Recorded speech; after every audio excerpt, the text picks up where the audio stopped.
Amos pasal 5, hari Jumat tanggal 26 Desember 2025. Ratapan tentang Israel.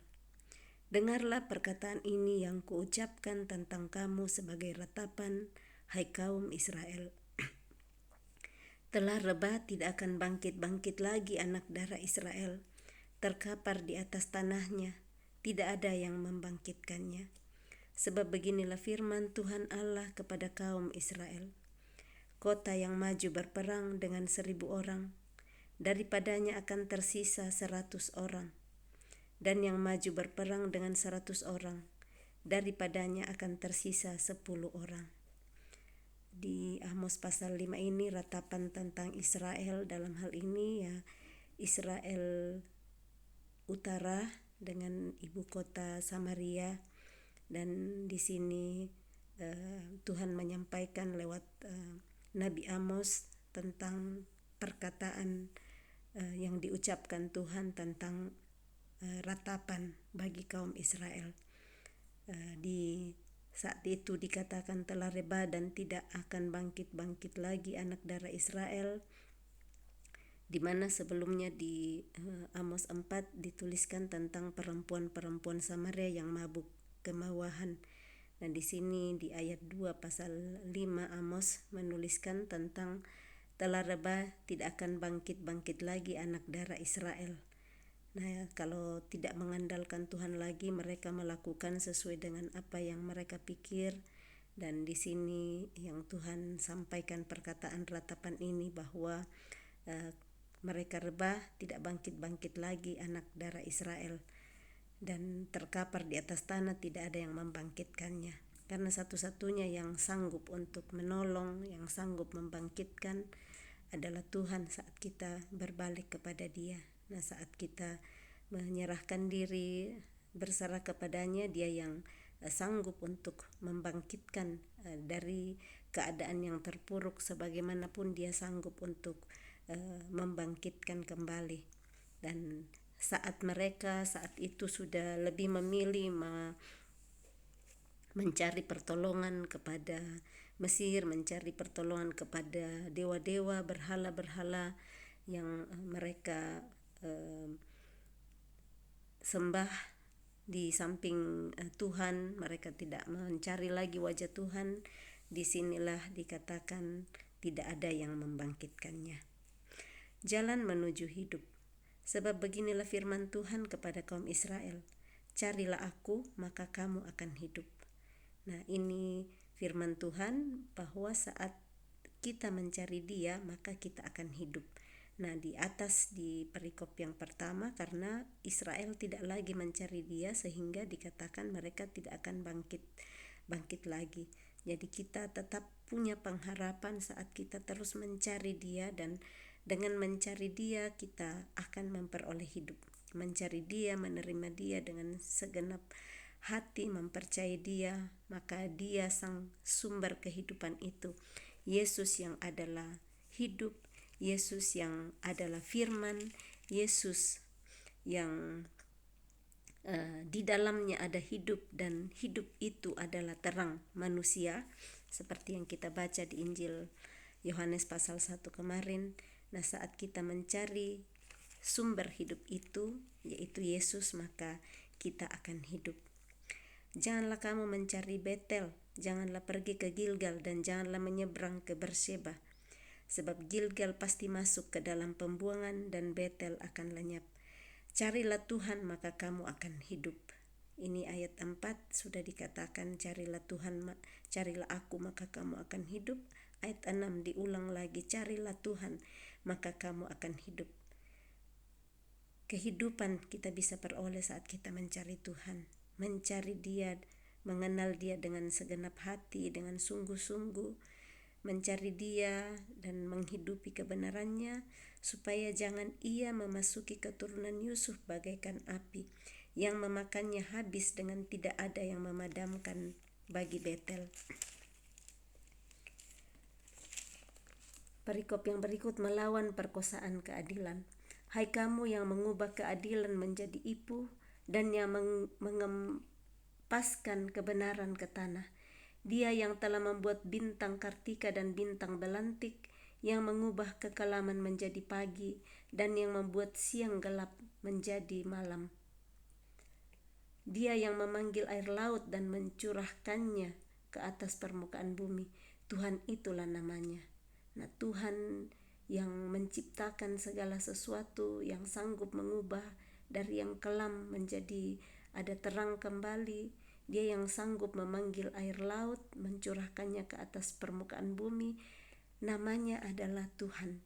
Dia yang menimbulkan kebinasaan atas yang kuat, sehingga kebinasaan datang atas tempat yang berkubu. Mereka benci kepada yang memberi teguran di pintu gerbang, dan mereka keji kepada yang berkata dengan tulus ikhlas.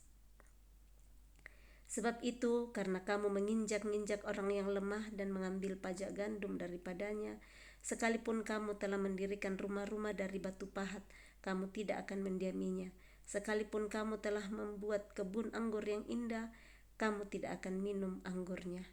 Jadi menginjak-injak orang lemah, mengambil pajak gandum dari orang lemah, itu adalah perbuatan yang tidak sesuai dengan kehendak Tuhan. Dikatakan bahwa sekalipun kamu telah mendirikan rumah-rumah dari batu pahat, kamu tidak akan mendiaminya. Jadi akibat menginjak hak orang-orang yang lemah. Sebab aku tahu bahwa perbuatanmu yang jahat banyak dan dosamu berjumlah besar. Hai kamu yang menjadikan orang benar terjepit, yang menerima uang suap, dan yang mengesampingkan orang miskin di pintu gerbang. Sebab itu orang yang berakal budi akan berdiam diri pada waktu itu, karena waktu itu adalah waktu yang jahat. Hidup dan mati. Carilah yang baik dan jangan yang jahat, supaya kamu hidup. Dengan demikian Tuhan Allah semesta alam akan menyertai kamu seperti yang kamu katakan. Jadi untuk bisa hidup seperti tadi, carilah Tuhan, carilah namanya, maka kamu akan hidup. Nah, di sini dengan cara juga cari yang baik dan jangan yang jahat, karena pada Tuhan hanya ada kebaikan dan kebenaran, tidak ada kejahatan pada Tuhan. Nah, supaya kita bisa hidup, carilah yang baik dan jangan yang jahat. Dengan demikian Tuhan Allah semesta alam akan menyertai kamu seperti yang kamu katakan. Bencilah yang jahat dan cintailah yang baik, dan tegakkanlah keadilan di pintu gerbang. Jadi yang jahat benci itu, dan yang baik terus cintai dan menegakkan keadilan di pintu gerbang. Mungkin Tuhan Allah semesta alam akan mengasihani sisa-sisa keturunan Yusuf.